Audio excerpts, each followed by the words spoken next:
கொஞ்சம் நான் சொல்கிறது எல்லாரும் இமேஜின் பண்ணிக்கோங்க. ஜுமான்ஜி கதை தெரியும்ல? ஜுமான்ஜி இந்த நெக்ஸ்ட் லெவல். அதில வந்து ஒரு சில பசங்க வந்து ஒரு டிவி ஆன் பண்ணுவாங்க. டிவி ஆன் பண்ணி கேம் விளையாடலான்னு போவாங்களா? போனவொடனே வந்து சடனா வந்து அந்த கேம்குள்ளேயே கூட்டிட்டு போயிரும்.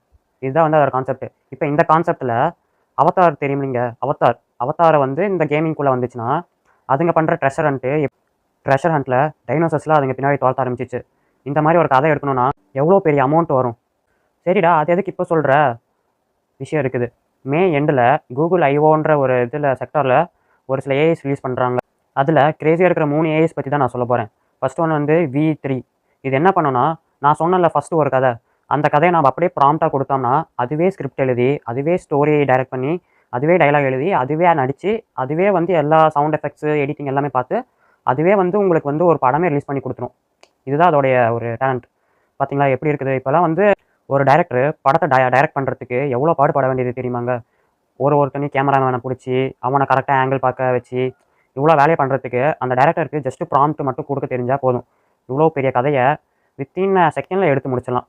அடுத்து சொல்லப் போறது ரொம்ப ரொம்ப கிரேசியான விஷயங்க. இத நானே ட்ரை பண்ணியிருக்கிறேன். இப்ப வந்து நம்மளுக்கு வந்து ஒரு ஃப்ரெண்ட் தேவை. ஏஐ மூலியமா ஒரு ஃப்ரெண்ட் தேவைன்னா, நாமளே வந்து ரெப்ளிகான்ட்டு ஒரு ஏஐ இருக்குங்க. அந்த ஏஐக்குள்ள போய் நம்மளோட மெயில் ஐடி அதெல்லாம் குடுத்துட்டு, நெக்ஸ்ட் வந்து நம்மளுக்கு எந்த மாரி ஃப்ரெண்ட் வேணும், மேல் ஃப்ரெண்டா, ஃபீமேல் ஃப்ரெண்டான்னு செலக்ட் பண்ணிட்டு, அடுத்தது வந்து நம்ப அந்த ஃப்ரெண்ட சூஸ் பண்ணதுக்கு அப்புறமேல்ட்டு நம்மளுக்கு தேவையானதெல்லாம் கேட்டு ஜாலியா என்ஜாய் பண்ணிக்கலாம். நான் வந்து அத உங்களுக்கு வீடியோ காட்டுறேன் பாருங்க.